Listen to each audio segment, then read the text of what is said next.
First time মহিলা umpire আপনার premier লিগে দিলাম, এটা অ্যাকসেপ্টেবল না, তাহলে তো এটা আমরা ডিসক্রিমিনেশন করতেছি।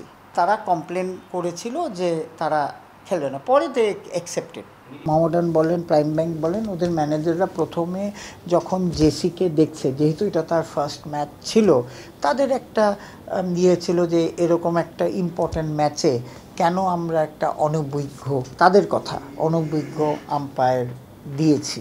সুযোগ বুঝে সবারই সুর পাল্টানো, তবে কি দায় কেবলই গণমাধ্যমের?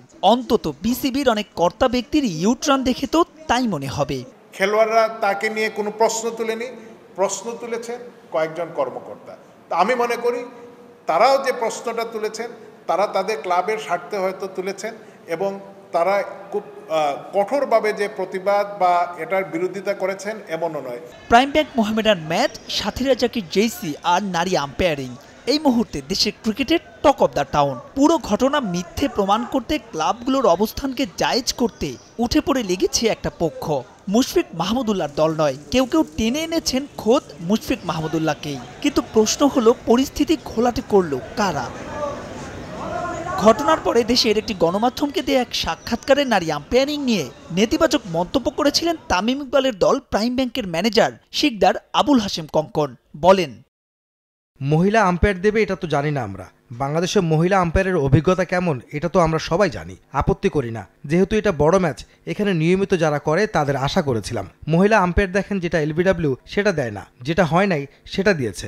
আমরা ম্যাচ শুরুর আগেও কিছু বলিনি, এমনিতে নিজেরা আলাপ করেছে, সিসিডিএম এর কাউকে বলিনি, নিজেরাই আলাপ করেছে অনভিজ্ঞতার জন্য।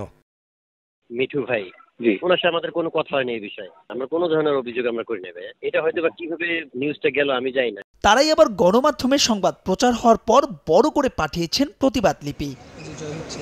পুরো ঘটনার পেছনে অবশ্য বিসিবির আম্পায়ার্স কমিটির দায় দেখছেন বোর্ড পরিচালক ও আবাহনীর কোচ খালেদ মাহমুদ সুজন। প্রশ্ন তুলেছেন তাদের কাণ্ডজ্ঞান নিয়েও। মাই ওপিনিয়ন ইজ, মানে প্রিমিয়ার লিগের এত বড় একটা প্রেশার ম্যাচে আমার মনে হয় যে আমাদের আরেকটু বিচক্ষণ হতে হবে, যে আমাদের আম্পায়ারিং কারা করছিল দেখতে হবে। কারণ আমাদের দেশে এত এক্সপিরিয়েন্স আম্পায়ার থাকতে আমি কেন জেসিকে প্রয়োজন হলো আম্পায়ারিং দেওয়ার ওই ম্যাচটাতে, I don't know about it, to be very honest. আমার মনে হয় যে ডেফিনেটলি আম্পায়ার্স কমিটি তাকে ডেভেলপ করার চিন্তা করছে, বা ডেভেলপ করার আরও কথা আছে, বাট প্রিমিয়ার লিগের এইসব প্রেশার ম্যাচে না। যদিও আগেই এর ব্যাখ্যা দিয়েছেন আম্পায়ার্স কমিটির চেয়ারম্যান, সামনে এনেছেন দেশের অভিজ্ঞ আম্পায়ারদের অপ্রতুলতাকে। আমার ভালো আম্পায়ার তো 4টা, সৈকত 5 জন।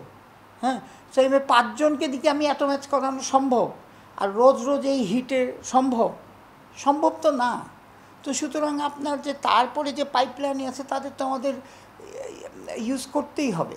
তবে দেশের ক্রিকেটের স্বার্থে দ্রুতই এই ইস্যুর জবনিকা হওয়া উচিত, সঙ্গে লজ্জিত হওয়া উচিত তাদেরও, যারা নারীদের এখনো দেখে ভিন্ন চোখে। মাহবুব রিমন, সময় সংবাদ, ঢাকা।